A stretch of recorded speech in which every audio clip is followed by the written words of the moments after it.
Mu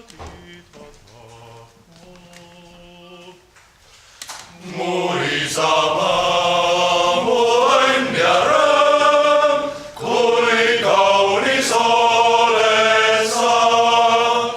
Ei leia mina iial tead, see suure laia ilma peal, mis mul nii armas oleks ka, kui sa mu isamaa.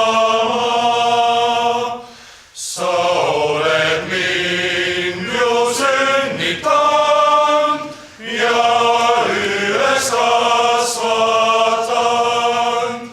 Sind tänan mina alati ja jään su truiks surmani. Mul kõige armsam oled sa, mu kallis isamaa. Su üle Jumal valvaku, mu armas isamaa. Ta olgu sinu kaitseja ja võtku rohkest õnnistav, mis iial ette võtad sa, mu kallis isamaa.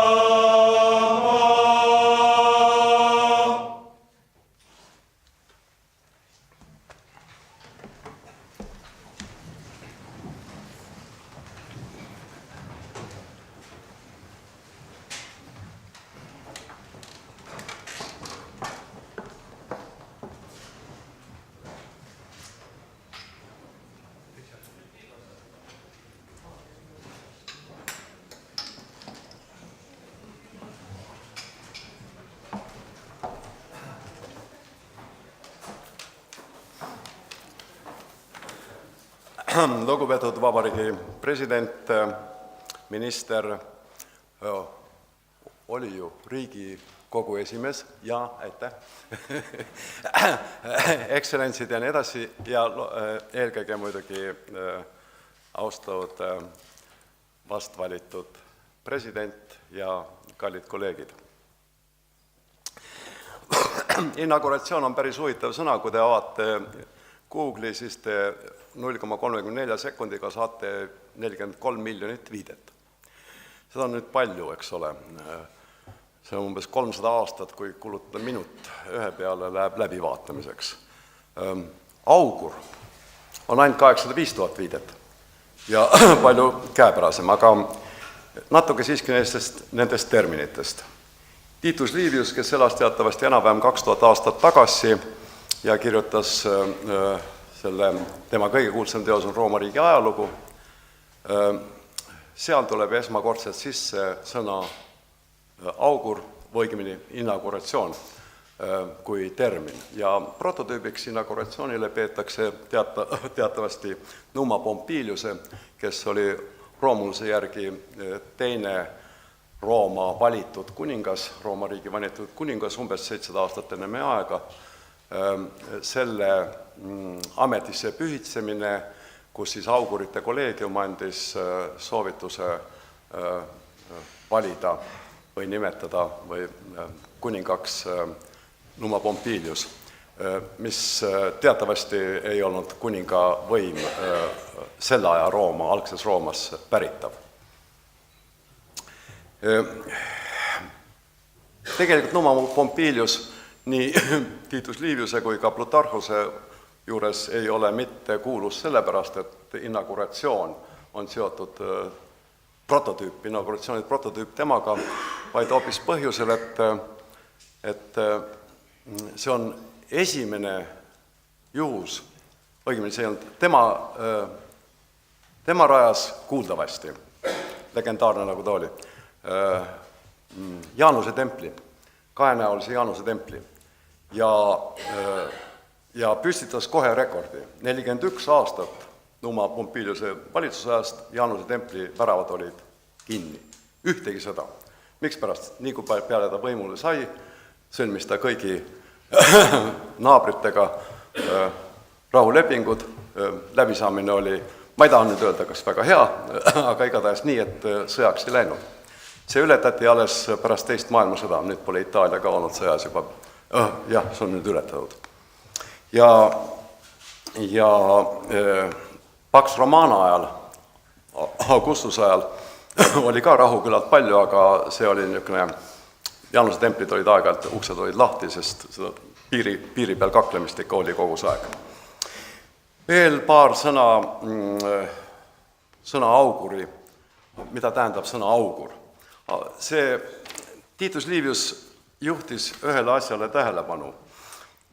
Augurite, õigemini öelda augurite kolleegiumi missiooniks ei ole mitte mõelda välja, milliseid otsuseid peaks riik ja valitseja langetama, vaid oma tarkuse läbi peavad nad, see tähendab kolleegium, mõistma, mis on kõrgemate jõudude poolt juba ette määratud ja mille peale ei tasu vaielda, ja mis on veelgi tähtsam, mis on need asjad, mis ei ole ette määratud ja kus tasub oma ajusid ka liigutada.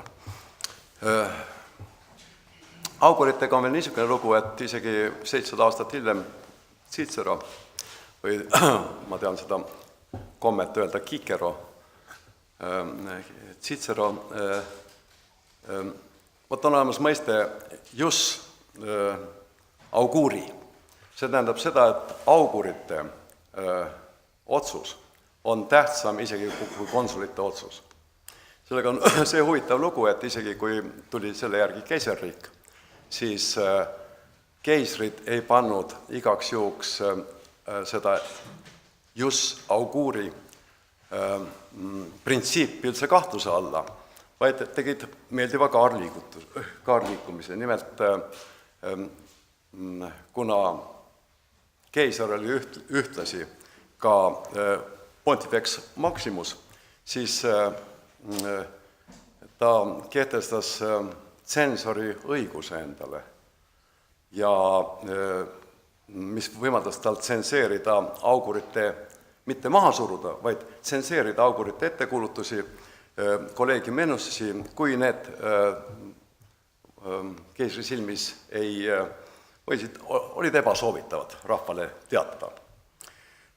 Jääb lisada, et meie ajal on, eriti demokraatias, on kõik väga palju parem.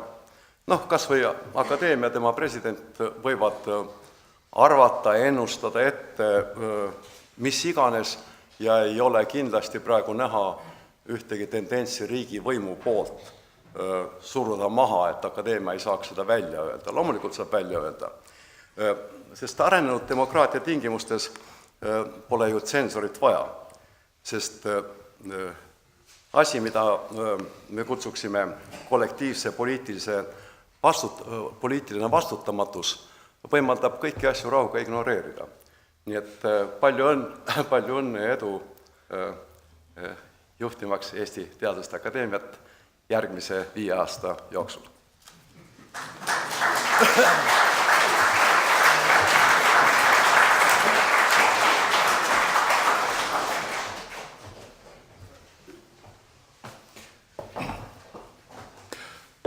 Suur aitäh, Richard.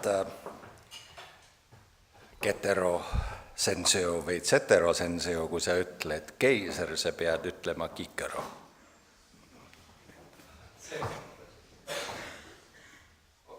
Ei, ma sama istun. Igatahes enne minu kõnet, sellepärast ma ütlesin zetero või ketero senseo. Austatavad akadeemikud, hea akadeemia president Tarmo Soomere. Meie Teaduste Akadeemia esimene president Karl Schlossmann ütles 1938. aastal ametisse astudes, et ükski rahvas ega riik ei tohi rajada oma elu muinasjuttudele ja unistustele, sest reaalne elu on palju kordi keerulisem. See pea 80 aastat tagasi öeldud mõte on oluline meeles pidada ka praegu. Isegi rohkem, sest tänapäeval teame rohkem, palju rohkem kui tollal. Unistama peab, kuid eksitavate muinasjuttude ja ebareaalsete unelmate uinutava mõju vastu saame vaid hariduse ja teaduse väärtustamisega. Mis tähendab, et päriselus me langetame otsuseid teadusele, numbritele ja empiirilistele tõestatud faktidele toetudes. Eestis on meie rahvuslikust ärkamisest saati hinnatud haridust, see on justkui osa meie rahva usust. Selles nähti ja loodetavasti nähakse ka edaspidi võimalust enese ja enda laste elu paremaks teha. Meil on tugevad ülikoolid ning rahvusvaheliselt tunnustatud teadlased. Täna on peamine küsimus see, kas me suudame tuua enam noori teaduse juurde, et meil jätkuks ka edaspidi tarku inimesi, kes tahavad teadusega tegeleda. Kas teadust hinnatakse ja väärtustatakse? Kas suudetakse eristada pseudoteadust päris teadusest? Selleks peavad teadlased olema ühiskonnas kuuldavamad. Nad peavad olema ja ka usutavamad kui muinasjutuvestjad ja soolapuhujad või siis meedia kaudu avalikkuses nähtavad lahmijad. Usutavad haritlased teavad, et Martin Luther ei ole Martin Luther King ja keskmine pole sama kui mediaan. Kui ka avalik debatt järgiks teaduses elementaarset nõutavat faktitruudust, siis ei saaks mõni poliitik väita, et tsiteerin, ja tõsiselt tsiteerin, et me ju kõik teame, et enamuse sissetulek on mediaanpalgast oluliselt madalam. Või ta ei oleks seejärel enam poliitik. Sel juhul peaks ka ajakirjanik teadma, mida tähendab mediaan, ehk see ajakirjanik, kes raporteerib seda. Et tõsta teadus avalikkuses aukohale, mida ta väärib, peavad ka kodanikud valijatena kui poliitikud rahajagajatena teadma ja mõistma, mida kõike teaduse vallas korda saadetakse. Mitte ainult siin, vaid kogu maailmas, sest iga tunnustatud teadlane tegeleb a priori millegagi, mille sisu ja väärtust mõistavad vaid teised tema eriala inimesed, kolleegid, kes pahatihti võivad asuda ja oma tööd teha hoopis kusagil maailma teises otsas. Niisiis, kui tahame, et need, kelle raha jagatakse, ja need, kes raha jagavad, teeksid seda parema meelega ja mõistlikult, siis tuleb mõelda ka sellele, et nad mõistaksid teadust. Ja kui tahame, et teadlasi võetakse ühiskonnas rohkem kuulda, peate te ka ise end avalikkuses kuuldavamaks tegema. Teadust rahastades on oluline leida tasakaal ja piisav paindlikkus, et käia ajaga kaasas ning ühtlasi säilitada seda, mis on ajatu ja püsiv. Peame tagama, et uued ideed ja valdkonnad ei jääks kõrvale, hoides samal ajal meile olulisi pidevat rahastust vajavaid teadusalasid kestvate ning edukatena. Teie teate ja näete, et teadus mõjutab ja muudab meie igapäevast elukorraldust üha enam. Rohkem kui ühiskond laiemalt seda veel teadvustab. Ülikiire tehnoloogia areng aitab meil vastu seista rahvusliku vananemisele ning vähenemisele. Edus infotehnoloogia alal on leitud meie väikese riigi suurus. Infotehnoloogia eksponentsiaalselt kiirenev areng mõjutab ka teisi teadusharusid. Homsed bioloogid, võib-olla juba tänasedki, meedikud, õigusteadlased ja isegi folkloorikogujad on ühtlasi IT-spetsialistid. Nad peavad olema, kui nad tahavad teaduskonkurentsis püsida. Seda peame oma tööd plaanides arvestama. Ainult nii püsime tugevana tugevate hulgas. Me saame olla edukas riik vaid targa ja kaasaegse tööga käies kiires arengus mitte ainult kaasas, vaid teistest ees.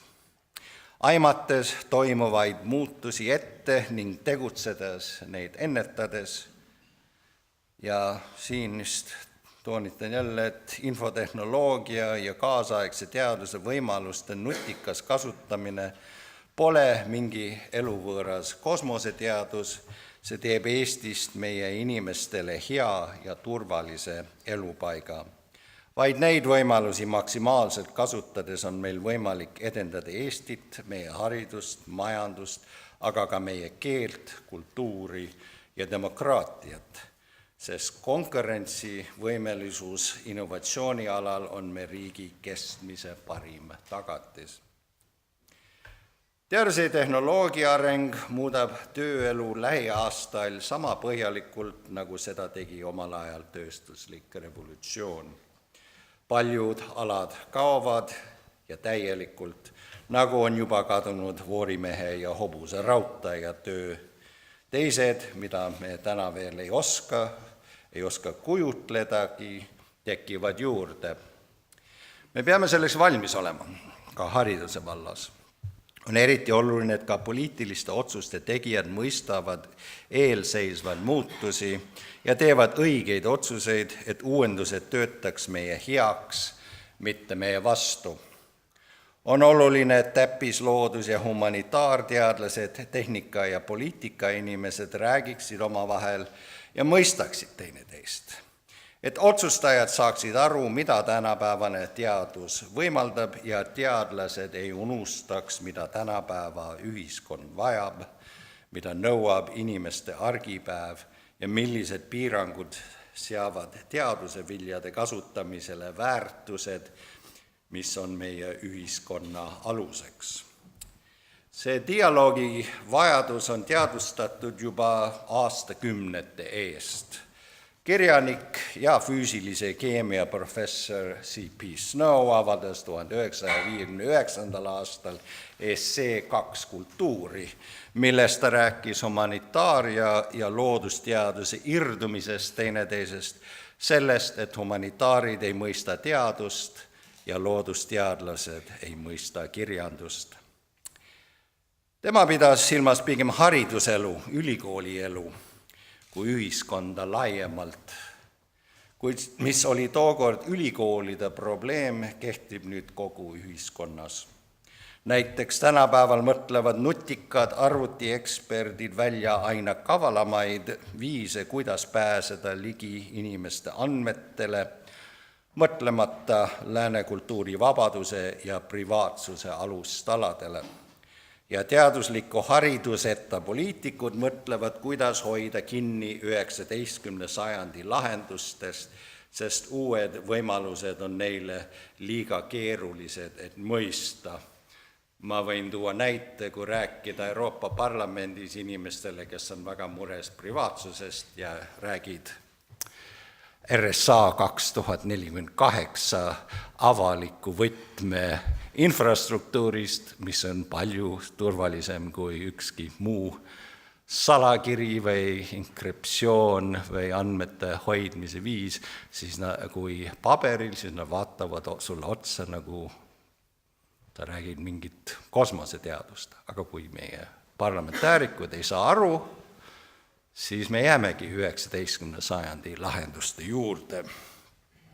Ehk siis teadus ja teaduse mõju meie igapäevases elus, meie kasutatavates tehnoloogiates, meie arvutites ja äppides on nii suur, et me ei saagi aru, kui palju meie ühiskonna alustalad muutunud on.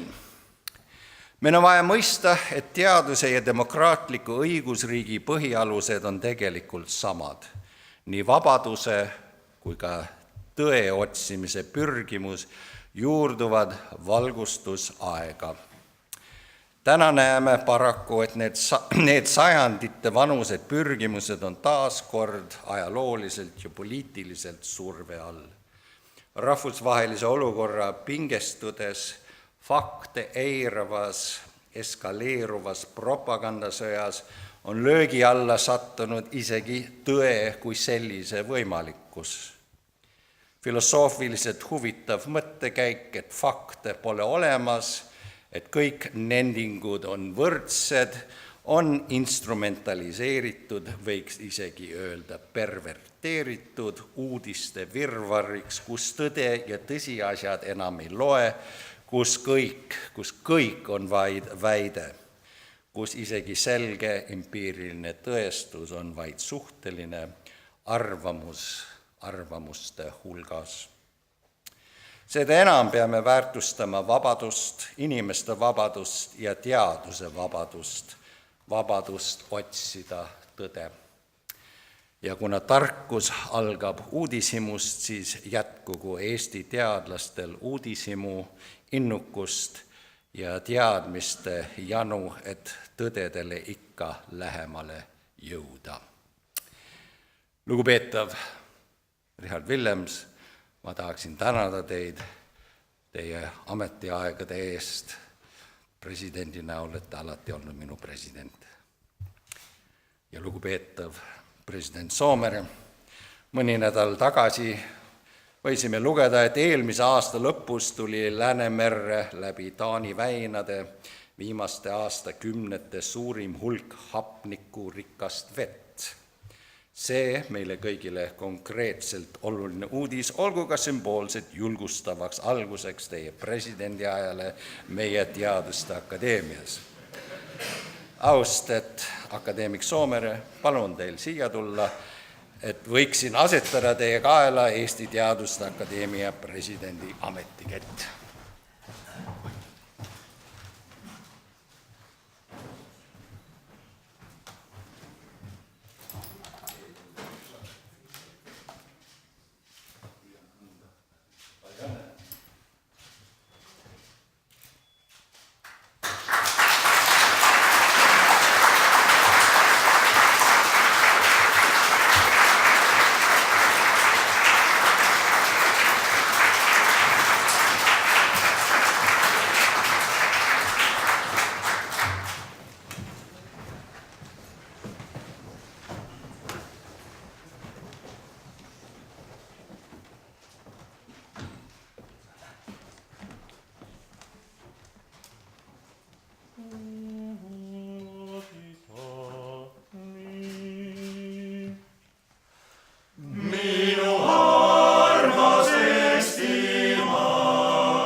väga austatud Eesti Vabariigi president, valitsuse ja Riigikogu liikmed, lugupeetud külalised, head kolleegid. Kogu Eesti riik on viimastel aastakümnetel elanud erakordselt dünaamiliste muutuste keskel. Akadeemia on muutunud vast rohkemgi kui meie riik. Mitmeid muutusi saame nimetada radikaalseks, juurteni ulatuvaiks selle sõna algses tähenduses. Akadeemia tugevus on nihkunud materiaalsete rikkuste maailmast. See on üksikute teadusvaldkondade ja teaduskorralduse juhtimisest, teadusrahade jagamisest sisuliste väärtuste poole. Akadeemia on kujunenud teadusministeeriumi harust või analoogist väljapaistvaid teadlasi ja loomeinimesi ühendavaks institutsiooniks. Lõviosa akadeemia panusest realiseerub täna akadeemia liikmete tegevuse kaudu ja nende tugevuse kaudu ja nende mõju kaudu teadusmaastikul, ühiskonnas, Eesti tasemel ja ka välissuhtluses. Kes minevikku ei mäleta, see elab tulevikuta, ütles kord Juhan Liiv. Täna möödus 77 aastat päevast, mil riigivanem Konstantin Päts kirjutas alla õigusaktile akadeemia loomise kohta edasilükkamatu riikliku vajadusena. Sellest peale on akadeemia ja akadeemikud täitnud paljusid erinevaid funktsioone, alates esmasest kohustusest isiklikust teadustööst ja lõpetades Eesti riikliku järjepidevuse eest hoolitsemisega, näiteks Jüri Uluotsa isikus, kelle 125. sünniaastapäeva tähistasime 2 nädala eest. Võib-olla teatavas mõttes kompenseerimaks asjaolu, et akadeemia on oma olemuselt konservatiivse suunitlusega institutsioon, on akadeemia igapäevase töö keskseteks märksõnadeks mitmeplaanilisus ja mitmekesisus. Need peegeldavad lihtsat printsiipi. Meie suurim tugevus on arvamuste paljusus, aga ainult siis, kui seda toetab tolerantsus eri arvamuste suhtes. Vaid mõned aspektid meenutuseks, kus akadeemia on tegev nii oma liikmete kaudu kui ka institutsioonina: tippteadus, teaduskorraldus, Riigikogu, valitsus, küll mitte täna, küllap varsti jälle, Teadus- ja Arendusnõukogu, Eesti riigi, selle asutuste nõustamine, kvaliteetsete teadusajakirjade publitseerimine, kaasa arvatud Eesti rahvuskultuuri pärandi kandjatena toimivad ajakirjad, nõudlikule ja teadlikule lugejale suunatud populaarteaduslike ülevaadete üllitamine meile oluliste teadusvaldkondade arengust ja eelkõige neis Eesti teadlaste poolt tehtud edusammudest. Akadeemia hoone on renoveeritud, me naudime seda saali siin ja teisi ruume ja kaasajastatud. Dokumenteeritakse strateegilised muutused, visioonid, olulised sündmused ja nendega seonduvad mõtted. Selline korrastatud ja süstematiseeritud andmestik on hea vundament edasisteks arenguteks, täitmaks Teaduste Akadeemia seadusjärget kohust, minevikule tuginedes ja tulevikku vaadates arendada ja esindada Eesti teadust. Seejuures akadeemikute tuumikülesanne on väärtustada mitte ainult teadust, ütleb seadus, vaid ka haridust ja kultuuri. Tuleviku Eestimaa on meie kõigi kätes. Selle ideaalpilt akadeemia poolt vaadatuna on kombinatsioon väärtustepõhisest, teadmistepõhisest ja teaduspõhisest ühiskonnast. Kui teadmised on väärtus ja teadmistepõhine ühiskond on eesmärk, siis kulutused haridusele, teadusele ja kultuurile on tasuv investeering. Teadmistepõhisus tähendab ka suutlikkust kasutada kogu maailma teadmiste varasalve. Teaduspõhisus lisab suutlikkuse väärikalt panustada sellesse varasalve, ühendades mineviku kogemuse uute väärtuste loomisega.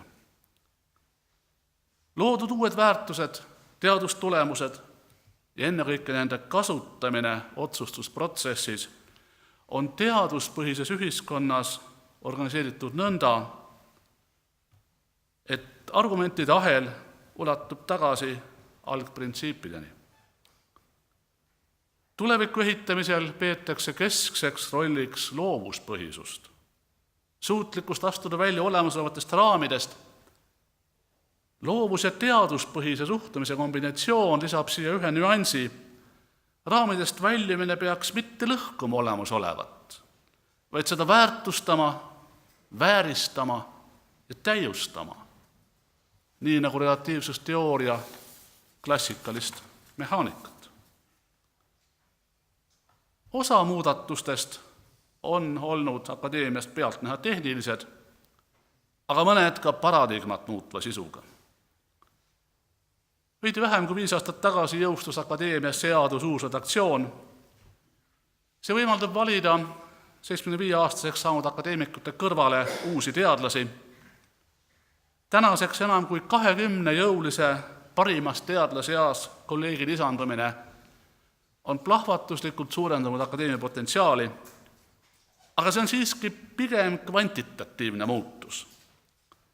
Kvalitatiivse uuenemisena on akadeemia asunud realiseerima õigust oma liikmeks valida väljapaistvaid loomeesiksusi.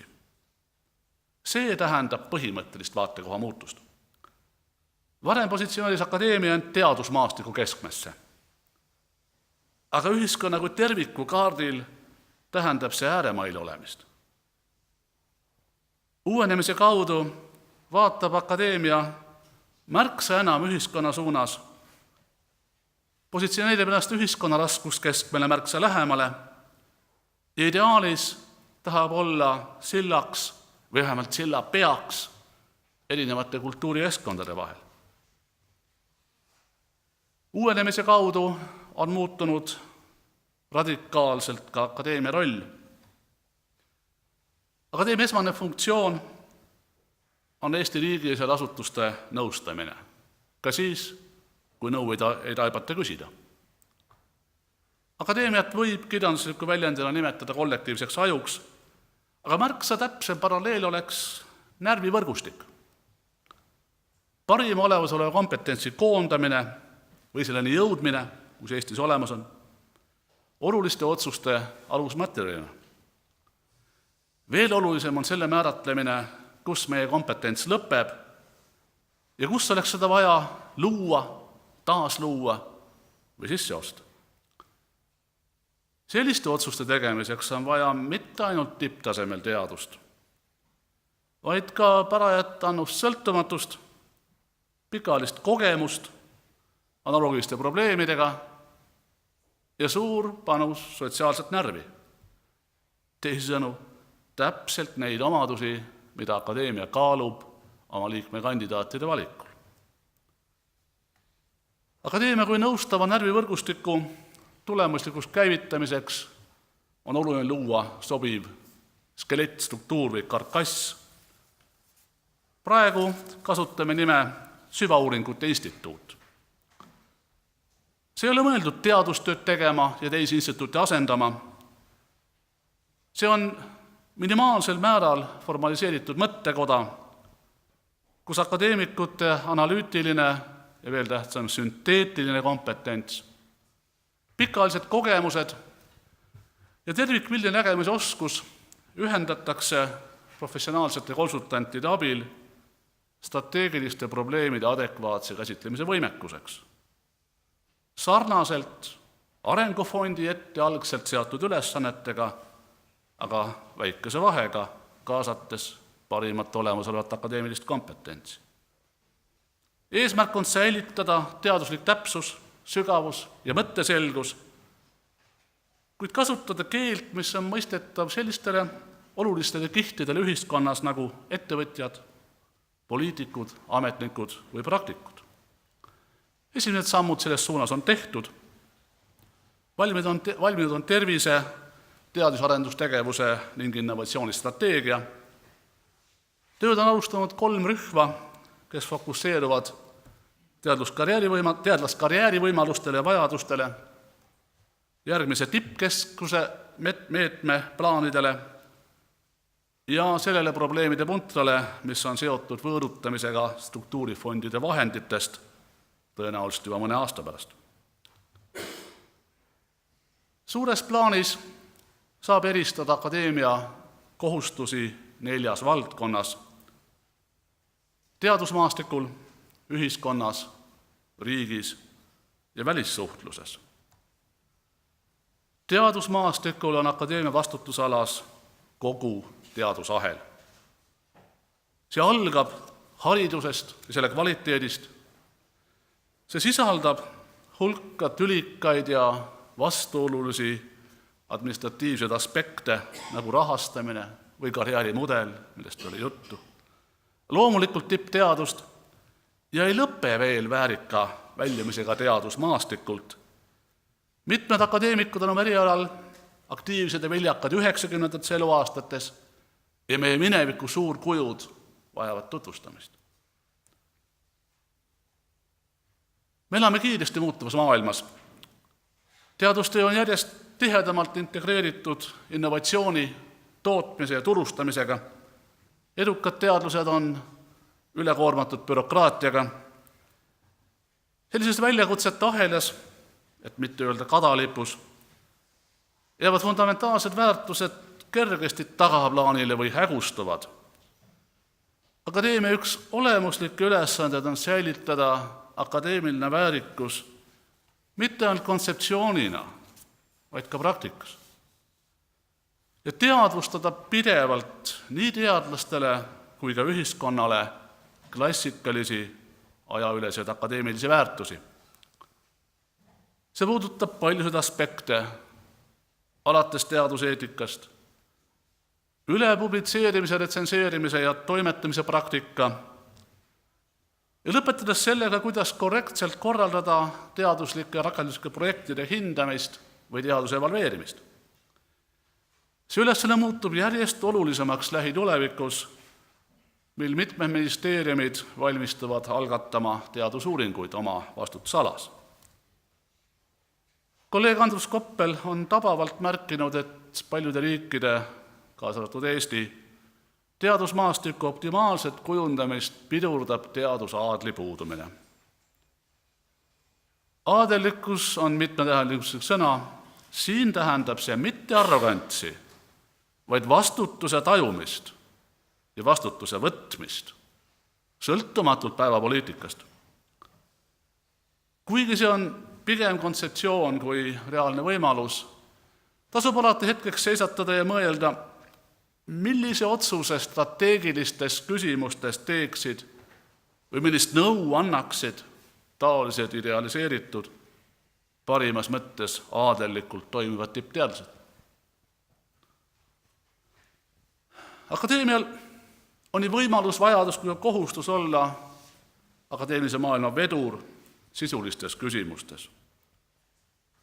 Kuigi teadlased on paljudes küsimustes ühel meelel, on palju kurdetud tänagi siin selle üle, et nende häält pole kuulda või nende seisukohti ei arvestata.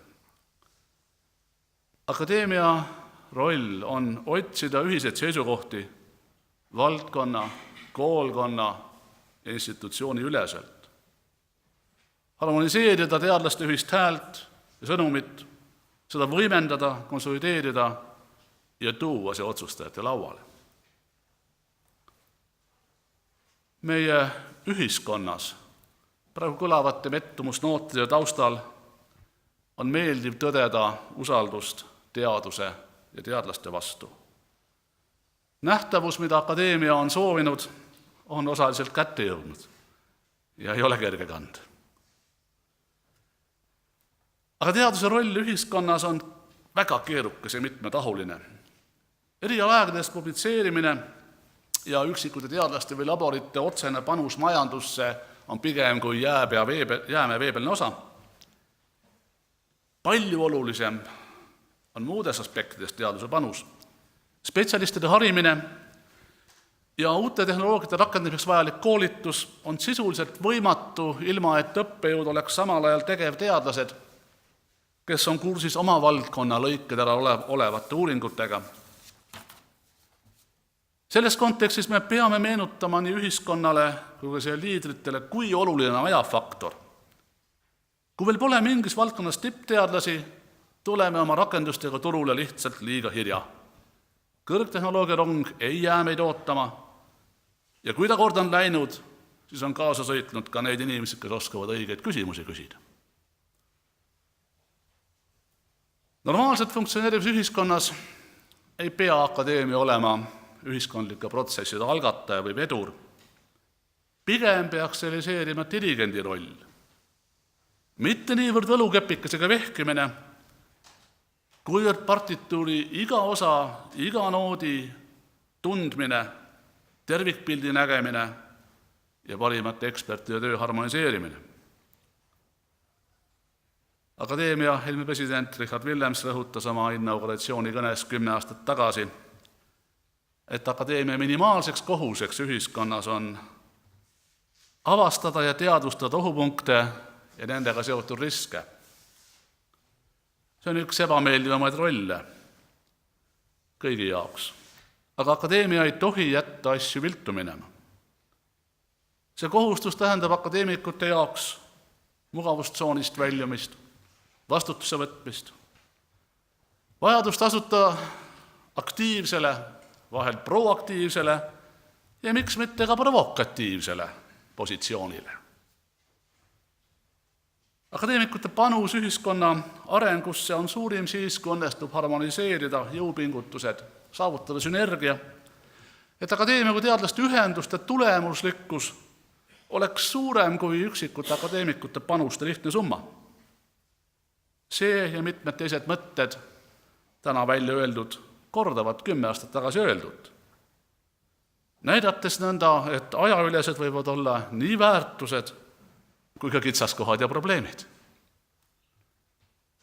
Akadeemia roll Eesti riigis on määratud seadusega, akadeemia arendab ja esindab Eesti teadust, tehes oma tööd sõltumatult ja kõrge teadusliku professionaalsusega. Akadeemia klubiline dimensioon on kindlalt väline nähtus. Samuti ei ole akadeemia autahvel, kuigi teaduslik professionaalsus või väljapaistev loometöö on akadeemiasse valimise eeltingimus. Fundamentaalse tähenduse saab seaduse valguses jälle korduv sõna sõltumatus. Akadeemialt oodatakse selliseid otsuseid, soovitusi, nõuandeid, mis oleks valdkondade ja institutsioonide ülesed ja mis ei kajastaks üksikute teadlaste igapäevase teadustöö ja selle rahastamise muredest. Nõustamine on vaid osa akadeemia ülesannetest. Praegu, millal Eesti teaduse finantseerimise korraldus tundub vajavat olemuslikku reformi, on akadeemial eriline vastutus teaduse kui tervikliku ökosüsteemi normaalse funktsioneerimise eest. Ideaalset süsteemi ei tule kunagi. Aga kindlasti on võimalik leevendada selliseid atribuute nagu absoluutne projektipõhisus, vastuolulisus retoorika tegelikkuse vahel, unikaalsus negatiivses mõttes, volatiilsus või tsüklisus, aga ka puuduv projektsioon sellest, kui palju teadlasi või teadust Eesti vajab või suudab ülal pidada. Miks sellised jooned ilmnesid ja kas me saame neid vältida või kuidas saame vältida, tuleks väga hästi läbi mõelda enne uute reformide kallale asumist. See lisandub veel üks vastutusvaldkond. Riigi kui terviku funktsioneerimiseks on tarvis teatavat strateegilist infrastruktuuri, olgu see energiavarustus, elektrijaamad, transport, raudtee, maantee. Aga kõrvaline jäetud tõdemus, et selle haldamiseks ja kaasajastamiseks Me vajame spetsiifilist teaduslikku kompetentsi, olgu see ehitusteadus, põllumajandusteadus või informatsiooni- ja kommunikatsioonitehnika, millest on täna juttu olnud. Akadeemia on asunud taolist tuumkompetentsi või selle puudumist identifitseerima ja me väga loodame konstruktiivsele koostööle riigiasutuste ja ettevõtlusega selles vallas. Teadus on oma olemuselt globaalne nähtus, mistõttu akadeemia loogiline funktsioon on välissuhtlus. Tippteadlaste rahvusvaheline renomee ja nähtavus ja mineviku suurkujude aura on üks riigi olulisemaid visiitkaarte. Akadeemia roll on olla Eesti teaduse valdkonna ülejäänud suursaadik ja vajadusel ja võimalusel ka üksikute valdkondade konsolideeritud esindaja. Erinevates tingimustes arenenud akadeemiad ja erinevaid rolle täitnud sõsarakadeemiad on ajaloo jooksul leidnud palju moodusi, kuidas teadmisi genereerida, hoida ja rakendada. See rikkalik varasalv on meie jaoks avatud ja tasuta. Intensiivne välissuhtluse jätkamine akadeemia kanalite kaudu on loogiline ja kestlik viis olla kursis enda moodustega ja vajaduse korral Eestis rakendada. Dalai Lama Tenzin Gyatso sõnu parafraseerides, elame me liiga sageli minevikku kahetsedes või tuleviku pärast muretsedes, nii et olevik kipub näppude vahelt pudenema. Akadeemia tahab elada teisiti. Meil ei ole põhjust minevikku kahetseda. Viimasel veerandsajandil tehtud muutusi ja algatatud ettevõtmisi võib lühidalt kokku võtta järgmiselt. Akadeemia juhid on, vähemasti väljastpoolt vaadates tundub, toiminud teadmises, et nad ei ole akadeemiat ja olemasolevat teadusmaastikku saanud mitte päranduseks oma eelkäijatelt, vaid võtnud laenuks oma järeltulijalt. Me elame keerukal ja probleemide rohkel ajal, aga selles on oma võlu. Probleemidest hoolimata oleme suutnud hästi kasutada mineviku kogemust, ületanud paljudes kohtades kiireks arenguks vajaliku kriitilise massi, leidnud vahendid soovitu teostamiseks. Mitmed valdkonnad on kasvanud maailma teaduse lõiketerani ja maailma kultuuri absoluutsesse tippu. Eesti teadus ja kultuur tervikuna on meie riigi ja rahva väiksuse kohta uskumatult, et mitte öelda anomaalselt tugevad.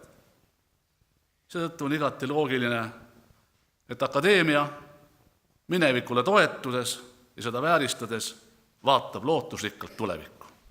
Aitäh!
Tuhat merta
see tähe hilgus kõrgel, kui see hilgus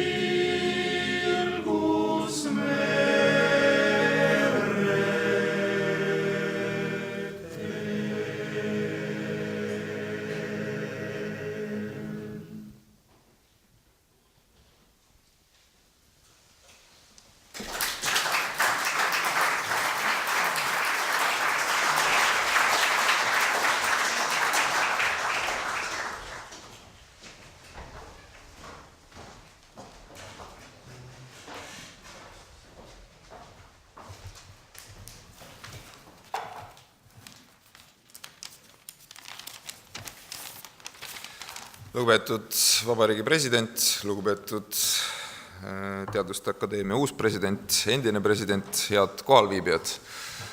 On hea rääkida pärast kahte presidenti, kõik olulisem on juba ära öeldud ja Vabariigi president on kohalviibijad ka ette valmistanud, et ega poliitiku suust enam mõistlikku juttu ei tule. Aga sellegipoolest ma Vabariigi valitsuse ja Haridus- ja Teadusministeeriumi nimel mõned sõnad siiski tervituseks ütleks. Eesti riigi ja ühiskonna eduks on minu hinnangul vaja põhiliselt kahte asja. Peame ühelt poolt toimima targalt ja peame tegema asju koos. Ja mõlema küsimuse puhul on Teaduste Akadeemia õige koht, kust nendest asjadest rääkida. Rahvaarvult pisikese Euroopa riigina sõltub meie majandus, meie kultuuri areng ja laiemalt ühiskondlik õitseng kahtlemata sellest, kui tublid me oleme oma inimeste võimete ja tarkuse arendamisel. Siin olijatele on muidugi ilmselge, et teadmiste ja teaduspõhisus ei ole meie jaoks mitte vaba valik, vaid vaieldamatu imperatiiv. Meil lihtsalt ei ole seda inimressurssi, mida hoolimatult väheväärtuslikule rapsimisele raisata. Paraku aga kindlasti ei mõista Eestis kaugeltki mitte kõik seda.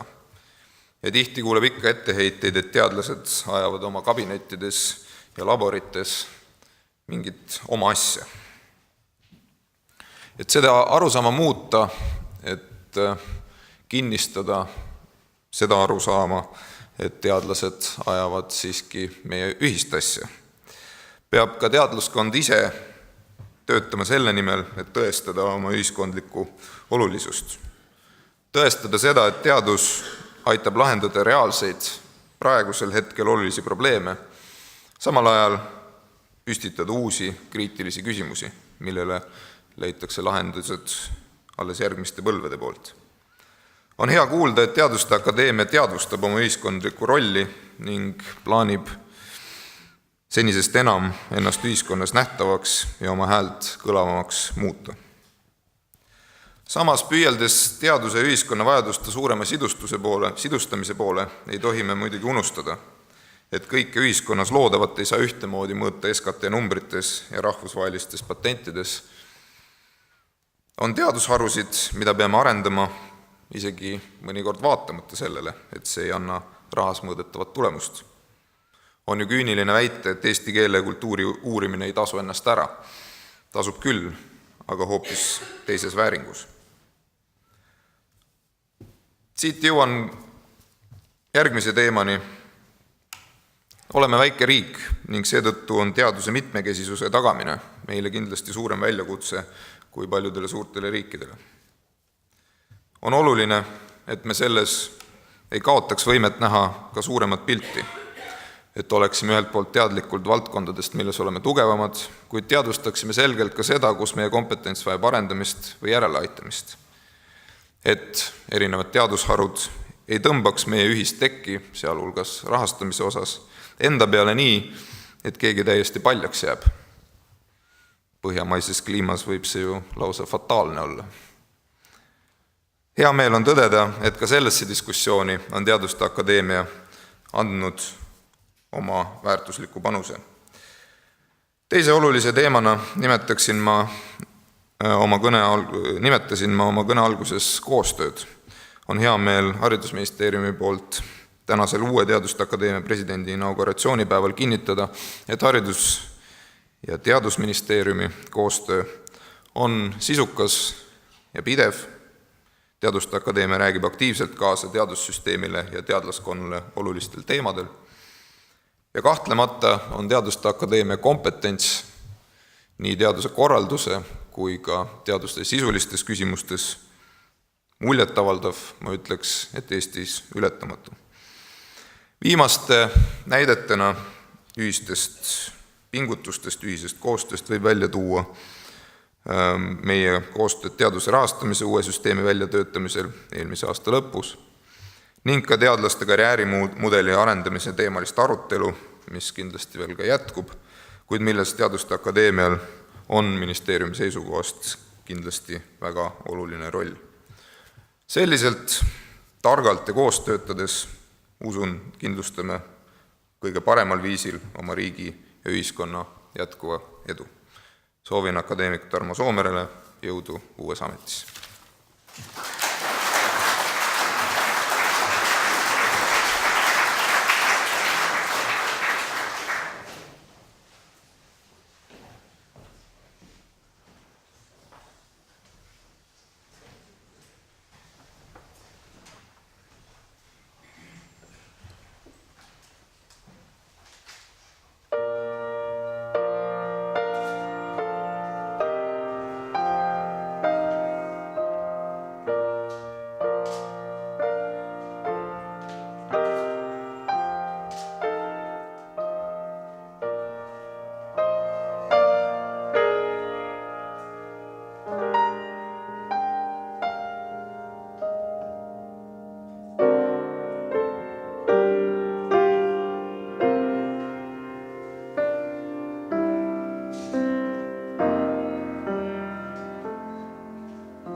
Austatav Eesti Vabariigi president, lugupeetud Teaduste Akadeemia president ja ekspresidendid, akadeemia liikmed, daamid ja härrad.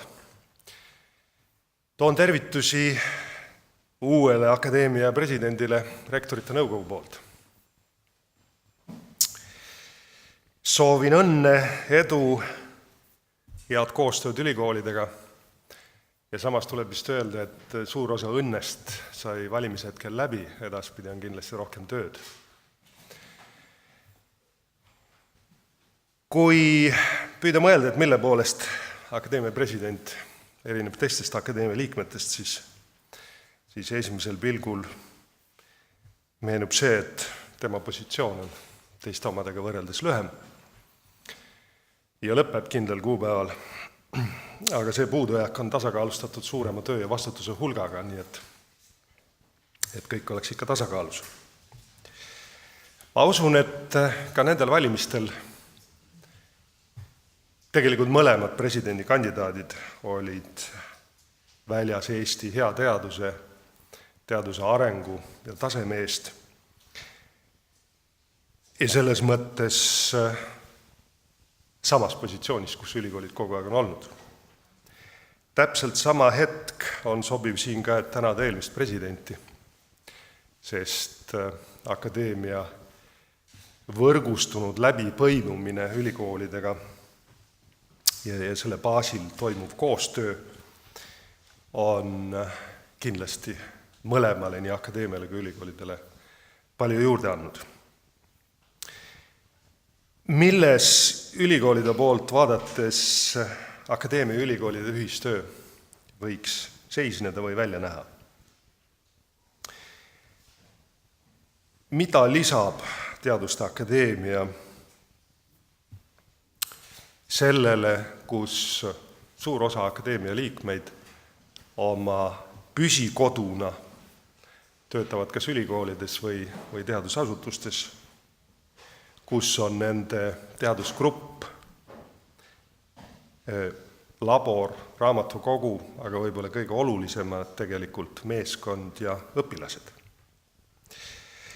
Täiesti kindlasti lisab Teaduste Akadeemia akadeemia liikmetele kõigele sellele eelnevale veel täiendava kanali oma kompetentsi rakendamiseks, kuulda tegemiseks ja kasutamiseks. Ja seda täpselt nii nagu ülikoolidki rahva ühiskonna hüveks. Kindlasti annab akadeemia tunnustuse akadeemia liikmetele ja täpselt sama kindlalt kandub see tunnustus edasi ka neile ülikoolidele ja teadusasutustele, kust akadeemia liikmed pärit on.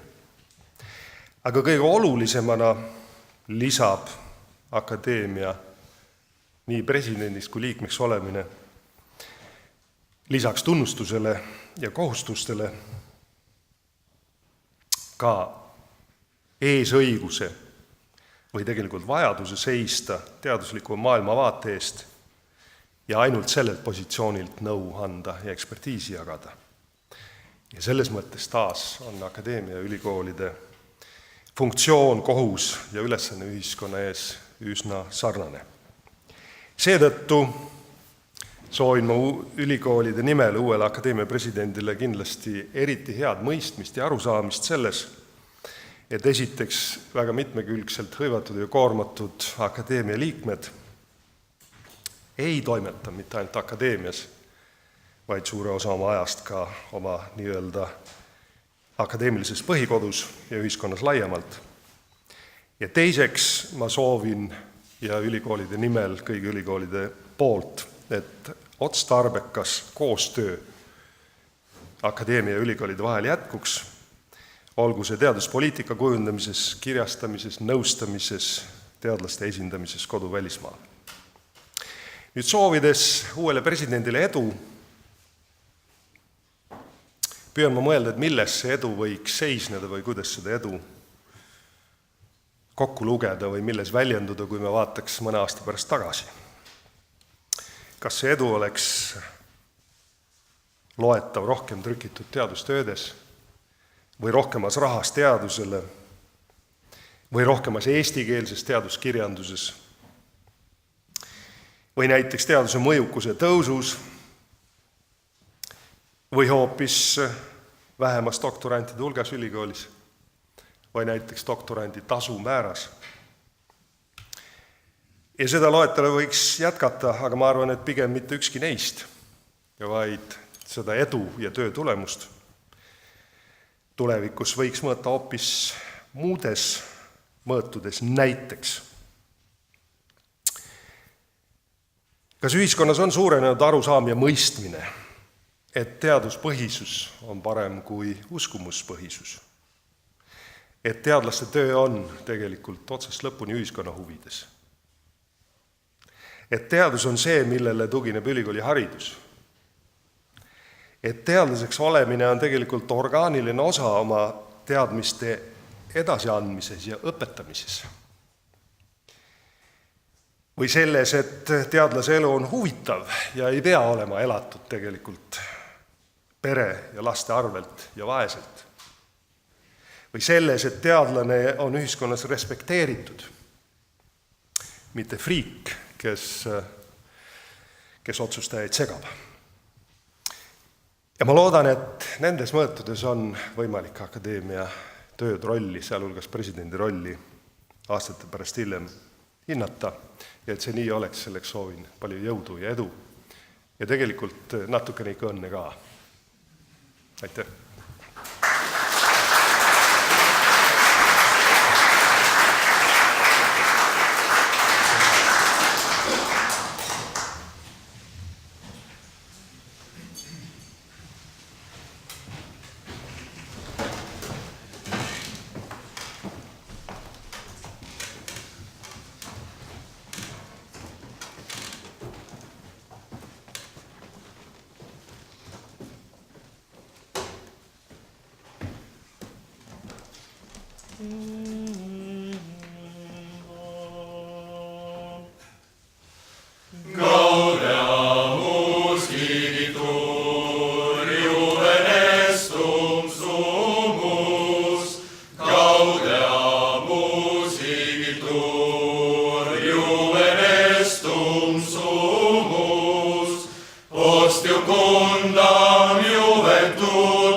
Credos hic pro